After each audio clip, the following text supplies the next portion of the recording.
నమస్తే welcome to gossips garage this is Sumitra. ఎక్కడో తేడా కొట్టింది, ఏదో జరిగింది, ఏదో అనుకుంటే ఇంకేదో జరిగిందే. కింగ్ పై సీఎం కు కోపం ఎందుకు? నిబంధనలు అతిక్రమణ అన్నది సరైన రీజనేనా? రాజకీయ కారణాలున్నాయా? బీఆర్ఎస్ తో సన్నిహితంగా ఉన్నారనా? వైసీపీకి ఫేవర్ చూపారనా? చట్టం తన పని తాను చేసుకుపోయిందా? ఎన్ కన్వెన్షన్ కూల్చివేత వెనక అసలు కథ ఏంటి?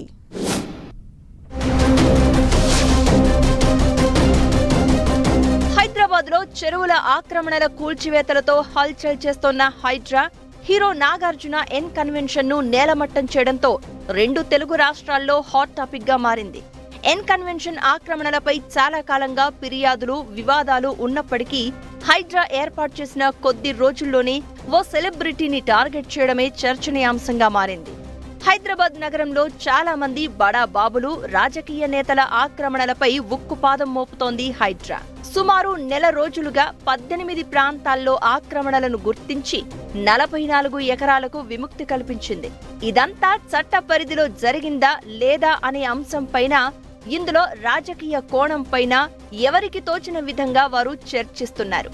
అయితే హీరో నాగార్జున ఎన్ కన్వెన్షన్ లో ఆక్రమణల తొలగింపులో ఖచ్చితంగా రాజకీయ కోణం ఉందనే టాక్ వినిపిస్తోంది.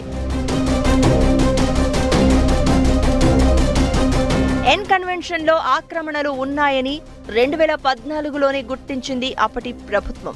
కానీ తన పలుకుబడి వల్లో, న్యాయ పోరాటం వల్లో ప్రభుత్వం ఎలాంటి చర్యలు తీసుకోకుండా ఆపగలిగారు నాగార్జున. ఇదే సమయంలో అప్పట్నుంచి నాగార్జునకు గత ప్రభుత్వంలో పెద్దలకు సత్సంబంధాలు ఏర్పడ్డాయంటారు. దీనిలో భాగంగానే హీరో నాగార్జున మాజీ కోడలు సమంతను తెలంగాణ బ్రాండ్ అంబాసిడర్ గా నియమించారని చెప్తున్నారు. ఇక ఇదే సమయంలో బీఆర్ఎస్ తో సన్నిహితంగా మెలగడం వల్లే ఎన్ కన్వెన్షన్ ఆక్రమణలను తొలగించడం లేదని టీడీపీ ఎమ్మెల్యేగా అప్పట్లో విమర్శలు గుప్పించారు సీఎం రేవంత్ రెడ్డి.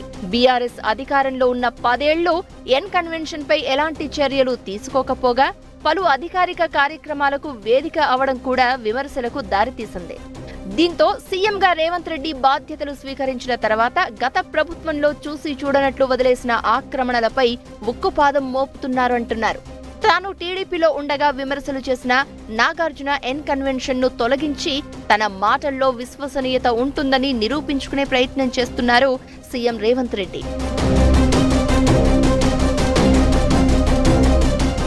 ఇక సినీ పరిశ్రమలో మిగతా నటులు, ఇతర పెద్దల మాదిరిగా కాకుండా నాగార్జున రాజకీయాల్లో పెద్దగా యాక్టివ్ గా ఉండరు. కానీ ఎప్పుడూ ఆయన రాజకీయ లింకులపై ఏదో ఒక గాసిప్ వినిపిస్తూనే ఉంటుంది. తెలంగాణలో బీఆర్ఎస్ తో స్నేహంగా మెలిగిన నాగార్జున ఏపీలో వైసీపీతో సన్నిహిత సంబంధాలు నెరిపారని అంటూ ఉంటారు.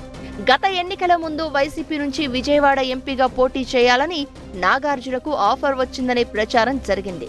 అయితే తనకు రాజకీయాలపై ఆసక్తి లేదని, ఎంపీగా పోటీ చేసే ఉద్దేశమేమీ లేదని అప్పట్లోనే తేల్చి చెప్పారు నాగార్జున.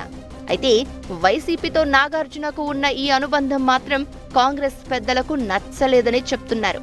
ఉమ్మడి రాష్ట్రంలో మాజీ సీఎం రాజశేఖర రెడ్డితో స్నేహంగా మెలిగిన నాగార్జున తెలంగాణ విభజన తర్వాత ఇక్కడి నేతలను పట్టించుకోలేదని కొందరు ఆగ్రహంగా ఉన్నారంటున్నారు. అందుకే మంత్రి కోమటిరెడ్డి సైతం ఎన్ కన్వెన్షన్ ఆక్రమణలపై ప్రత్యేకంగా ఫిర్యాదు చేశారు అంటున్నారు.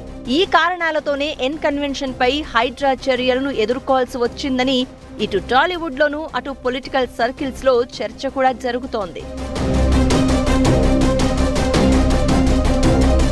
బీఆర్ఎస్ వైసీపీతో ఉన్న సంబంధాల వల్లే నాగార్జున సినీ పరిశ్రమలో ఒంటరివారయ్యారని అంటున్నారు. ఆ రెండు పార్టీలు కూడా నాగార్జున తమవాడు అని చెప్పుకోలేకపోతూ ఉండడంతో పెనం మీద నుంచి పొయ్యిలో పడినట్లు తయారైంది నాగార్జున పరిస్థితి. టాలీవుడ్ లో ప్రముఖ సినీ కుటుంబాలు అన్నీ ఏపీలో కూటమి ప్రభుత్వంలో కీలకంగా వ్యవహరిస్తున్నాయి. అదే సమయంలో తెలంగాణ సర్కారుతో మంచి సంబంధాలు కోరుకుంటున్నాయి. మెగాస్టార్ ఫ్యామిలీ, నందమూరి, దగ్గుపాటి కుటుంబాలు ఏపీలో కూటమి ప్రభుత్వంలో కీలక భాగస్వాములు. ఈ 3 కుటుంబాలతోనూ సత్సంబంధాలు ఉన్నప్పటికీ నాగార్జున విషయంలో ఏ ఒక్కరూ జోక్యం చేసుకోకపోవడమే చర్చనీయాంశమవుతోంది.